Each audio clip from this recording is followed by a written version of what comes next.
Hello, welcome to today's class. Today we are going to be looking at interrogative pronouns. Now, what are interrogative pronouns? Interrogative pronouns are pronouns used to ask questions. So, those pronouns that help us to ask questions are interrogative pronouns. What else do they do?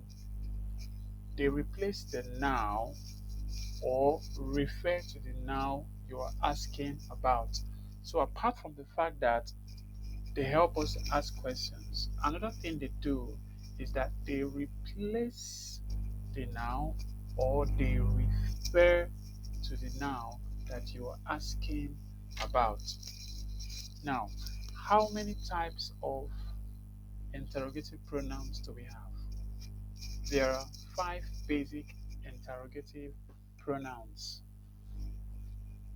Now, let's look at them: who, whom, whose, what, which. These are the five interrogative pronouns. Let's look at these five types of interrogative pronouns one at a time, beginning with who. Who. It is used to ask about people and is always the subject. So when we use who, apart from the fact that we use it to ask about people, it is always the subject. It is always the subject of that sentence because it is the part that performs the action. For example, you can find that in this sentence: who came early today? Who came early today? So someone came early. So the who there is the person that came early, that performed the action of coming early. Now, we go to the next, which is whom. It is used to ask about people and is always the object.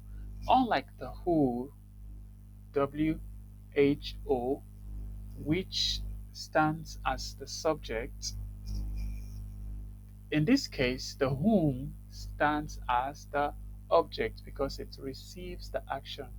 Now, let's get a better understanding with this example. It says, whom did you see at the store? Whom did you see at the store? So the person you are talking to is not the person at the store. Someone else is at the store. So the person at the store is receiving the action. So the person is the object. Whom did you see at the store? So there was someone at the store.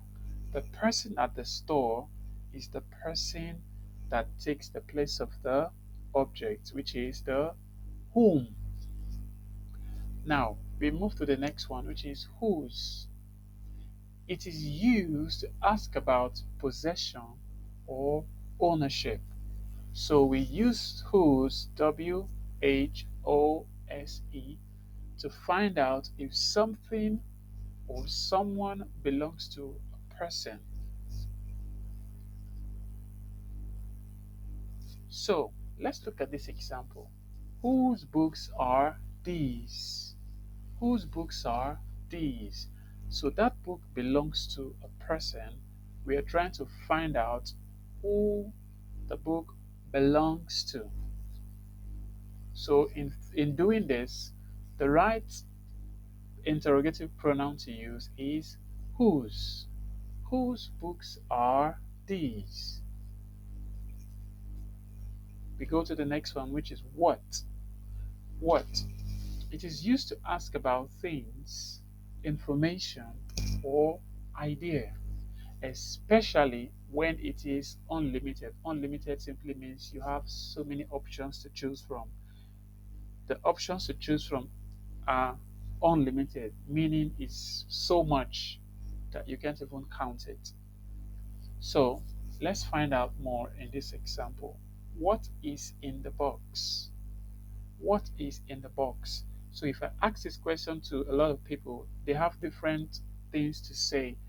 They don't have any specific answer to this. Everyone is allowed to give any answer as they deem fit. So it's unlimited choice to choose from, or choices to choose from. Now let's look at the last one, which is which. Which. It is used to ask about things or people when the options are limited. So every time we make use of which, it simply tells you that we have a very few options to choose from. So limited choices. Let's look at this furthermore with this example. It says, which book do you want? Which book do you want? This tells us already that there are few books, and out of these few books, you have the option or the choice of picking one. Which book do you need? So these are the five interrogative pronouns we have, the five basic interrogative pronouns we have in English. Now, let's see what more can we learn from these interrogative pronouns. Now, we want to compare just an extra information before we wrap up this class. What is the difference between interrogative pronoun and interrogative adjective? Sometimes we mix this up, but let's get the difference here. Interrogative pronouns stand alone. Interrogative pronoun stands alone and also replaces the noun. They stand alone and they replace the noun. For example, we find that in this sentence, which is yours. Which is yours. You can see that there is no noun after the pronoun which.